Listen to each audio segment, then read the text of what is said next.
Welcome back, everyone. Today, we are gathered here to celebrate the passing of Maynard Lynch, and also to tell you guys about my thoughts about my first time being a player in Call of Cthulhu. Now, before I get into anything specific, I want to share an epiphany I had from my friends keepering. Ryan Lorenz was the keeper for our game, and he did something that made me think that's actually a really good idea. And that is, in the game, there were police officers and other figures of authority, a mayor, and similar things. You can find a link to our first session, and the second one is now up in the description of this video. So go watch our playthrough. It was really fun and got very, very disturbing and gory near the end. So stay tuned for that. So anyway, the epiphany that I had, or the discovery, is that one of the best ways to make your players uncomfortable or feel helpless or weak is to have authority figures, but have them be against the players. Whether they just think that they're crazy, or whether, like in this game, they are cultists themselves. And that is what made... I just found the feeling of having all the police after us as well as the cult after us very, it was strangling, stifling feeling. And yeah, Ryan did a really good job in building that tension and that feeling of helplessness and hopelessness. So very cool. Other than that, that's my little keeper tip for the day.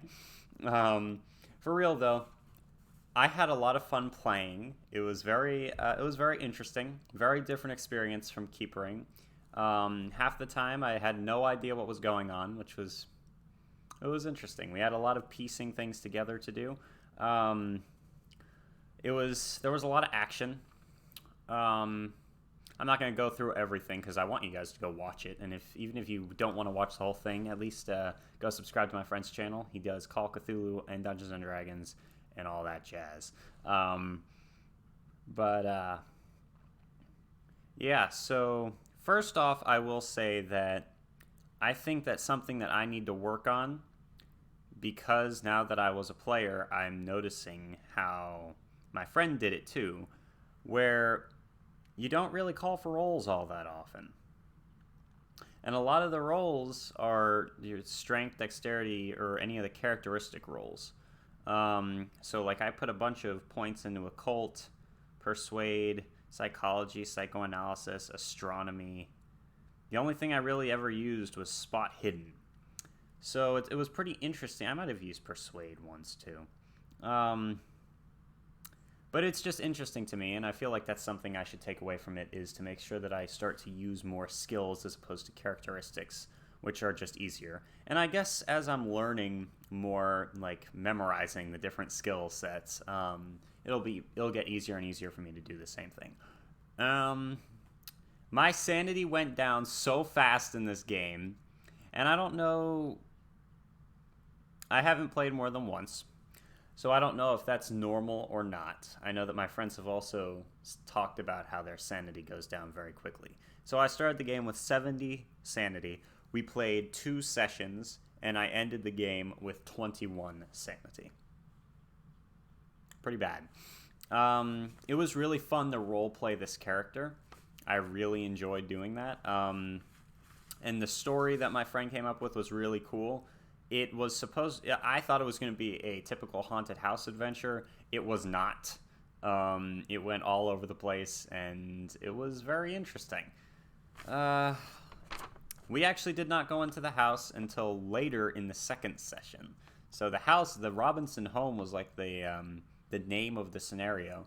But the whole time we were just talking about the Robinson home, which is another pretty interesting story concept, where you build up fear of something before actually showing it, like what they did in Batman for the Joker. Which Batman? The Dark Knight for the Joker. How they're at the beginning of the movie, all of his like cronies are talking about him and saying who he is, and kind of giving you a slow sense of, oh, who's this guy, without just showing him. You know, it's it's a pretty interesting tactic. I liked how a lot of things that happened were tied into our backstories. So good job to you, Ryan. Great job. It was really fun. Let's see what else. Okay, so I will say that it ended. We managed to drive back the madness, which was pretty interesting. I didn't expect to win my first game of Call of Cthulhu. Win, relative term. We had a great time and made a good story together. So that's what's that's what's important. But my character did die. My character, I think, actually killed themselves. That just sounds wrong. My character killed himself. There we go. Because, well, I'm not going to get into the details of exactly why. The Truth, the newspaper, was pretty important, which was very cool. And I really liked the building of tension. There was a lot of gore, as I said before, a lot of violence, and a lot of... It was a very interesting experience. I really liked role-playing the character. I really liked role-playing insanity, specifically. Just getting all into it and being like, no! Oh, goodness, no! No! It was really fun. Yeah, let me think. Any other thoughts on my first time playing Call of Cthulhu? I will say that there's a lot of people like me who have barely ever gotten to play. And I didn't know this until I made that video where I asked you guys to let me know if you wanted to play with me sometime. But suddenly, Instagram is flooded with a bunch of PMs, private messages, where they're telling me, people are saying, hey, I've been wanting to play Call of Cthulhu for a long time. I've only been a keeper. And on Discord, the same type of thing is happening. I've had like 5 or 6 different people reach out to me in different ways. Not all of them were through the video. Some of them were just me talking to them and me saying I like Call of Cthulhu and them being like, oh, I love Call of Cthulhu too. I've never actually gotten to play if you ever need an extra player. So it's just interesting to see that this game needs to be broadcast to more people because, first of all, I think that the D100 system, skill-based system, is simpler, more streamlined, and better for role-playing than most other popular games right now. Which is my favorite aspect of the game, of a role-playing game, is the role-playing. I had a blast, and I encourage you guys to get as many people as you possibly can to start playing Call of Cthulhu, because Call of Cthulhu is an awesome game. Obviously, it's not for everyone, but it's really fun to play. I think I'm going to upload another video, and so stay tuned for that. Yeah, that's about it. I had a lot of fun playing Call of Cthulhu. And if you're new here and you've never heard of Call of Cthulhu, go watch some of my other videos on how to get into it. And you're really going to enjoy it because it's really fun. And whether you're a keeper or a player. Final thought. Do I like being a keeper or a player better? And the answer to that is I will always be a keeper of arcane lore at heart. But playing was very fun. And the main... Yeah, I like being a keeper better, though. Because when you're the keeper, you know everything beforehand, which I guess is a little bit... That's the main thing that makes being a player better, is that the story unfolds before you. Whereas when you're the keeper, you already have this, at least the main points of the story planned out. But then when you're the keeper, you also get to roleplay a bunch of different characters instead of just one. And when you're the keeper, you're able to delight and surprise your players, where when you're the player, you're just kind of taking whatever the keeper is giving you. I mean, you try to add to the collective storytelling, but yeah, I like being a keeper better. Anyway, like I said, if you're new here, please go check out all those other videos, subscribe to my YouTube channel, and like this video. I'm gonna be honest with you guys, I really hate it when other people on other YouTube channels say, subscribe to my channel, like my videos. They won't stop saying it. They'll say it many times. But now that I've started YouTube, I kind of understand why they're saying it. My example of this is on every single Instagram post, or almost every Instagram post I make, I say, hey, I've got a YouTube channel. There's a link in my bio.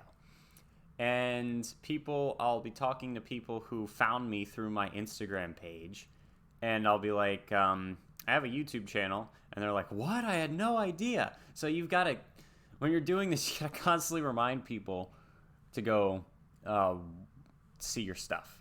I'm going to, as I've been trying to do, I try to keep all those self-promotion at the end of the video so that you guys get all the content first. So that's not me asking you for something right off the bat, and instead it's more of I give you content first, then I ask you to do me a favor. Since it's completely free, just click a button, click the subscribe button, and by doing that, more people are able to see my videos, which means that, YouTube's going to show it to more people, which means that eventually I'm going to be able to monetize it, which will mean that I can, get better equipment, which will mean that I can keep on bringing better and better and better content to you guys. So, yeah, I love Call of Cthulhu, love playing the game. Thank you very much for watching this. And Deathstroke 9 is out. Stay tuned for my next video.